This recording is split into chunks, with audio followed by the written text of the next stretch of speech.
Brexit was never only about tariffs and treaties, it was also about queues.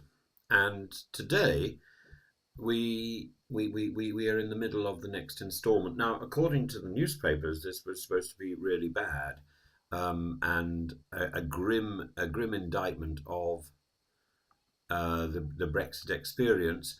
But the reality is that there doesn't seem to be a significant amount of queuing at the moment, particularly in Dover. We were told from the 12th of October the EU's entry-exit system, the EES, would start to roll out across the Schengen area, and every British traveller is now a third country national and is treated accordingly. First visit under EES means fingerprints plus a face photo, passport scan and a short interview if asked. No biometrics, no entry. And this replaces the old ink stamp with a digital file that tracks your 90 in 180 days allowance. It's security modernisation, yes, but also friction that didn't exist for Britons before 2021. The EU insists that this will make borders both safer and eventually quicker. Perhaps, but the near term is about just simply passing through. A manual stamp took seconds. EES onboarding takes between 1 to 3 minutes when everything works, longer when it doesn't. And early press previews and trials show restriction can stretch beyond 5 minutes in busy settings. Scale that across a plane load, a Eurostar, or a line of cars and coaches, and you have inducement for delay at exactly the places Brexit already made slower. Airports will absorb the shock better than fixed capacity juxtaposed controls at Dover, Folkestone and St Pancras, where EU checks occur on UK soil and space is finite. The UK government and operators have installed kiosks and staged the rollout, coaches and freight first, wider passenger flows later, but their own guidance warns of longer waits at peak times while the system beds in. In Kent, contingency parking sites have been identified if traffic backs up. In short, everyone is braced. The Port of Dover says it can cope, perhaps, yet even the optimists concede each vehicle will take longer to process. The arithmetic is unforgiving. A few extra minutes per car or coach multiplies rapidly on bank holiday Fridays. We've already seen gridlock on sunny weekends for reasons far smaller than a biometric step change. This is an operational choice imposed by our new status, not by an act of God. Freight is where the costs bite. Logistics UK, using MDS transmodal modelling, estimates that a sustained 90-minute delay for the 3.35 million HGVs transiting the short straits would cost the UK economy around £400 million per year. That is money lost to queues.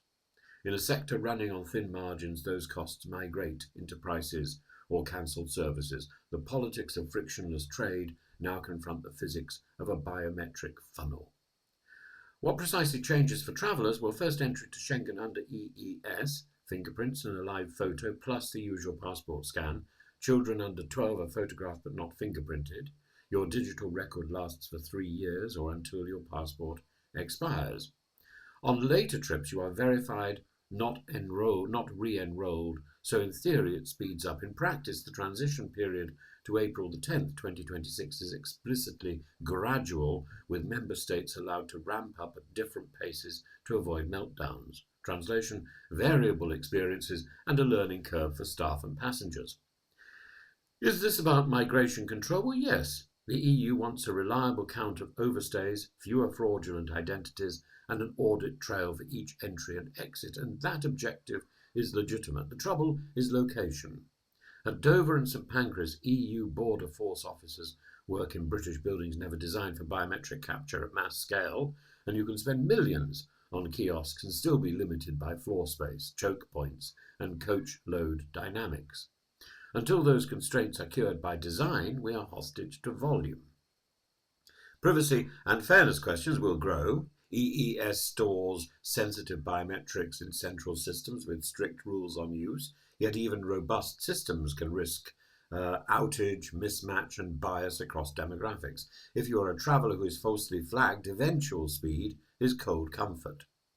The politics will be felt at the tail of the queue. What can be done now? First, squeeze every efficiency from juxtaposed controls, staffing, triage lanes, pre-advice to coach parties, and rapid assist teams for enrolment snags. Second, explore targeted ease with EU counterparts. For example, trusted travellers style flows for frequent business groups and coach groups, or remote pre-capture pilots where legally possible. Third, protect freight by ring fencing capacity and activating overflow sites quickly when passenger peaks threaten the lanes used by HGVs. Finally, communicate honestly. Publish measured processing times per site so the public can plan with facts rather than rumours. Will it get better? Well, possibly. Once most regular travellers are enrolled, verification should be quicker than a fresh registration, but that is a stock problem, not a flow solution. Each summer will bring a fresh cohort of first-timers. The UK chose sovereignty and lost automatic free movement. EES is the system that makes that choice visible at the barrier. Our task now is to manage the consequences with competence. Partial guidance for British travellers today: leave generous connection time on arrival, especially at southern European hubs, handling multiple flights at once. At Dover, St Pancras and Folkestone, follow operator instructions and expect phased requirements to widen during the coming weeks. Bring proof of accommodation, funds, return travel and travel insurance. None of this is new, but expect more frequent questions when officers learn the kit. And remember the core rule: 90 days in, any rolling 180 in Schengen, and the computer will now actually know. If there is a single line to close on, it is this: borders are not just lines on a map, they are processes in buildings. Brexit redrew the legal line. EES now reshapes the building. The cues are the proof.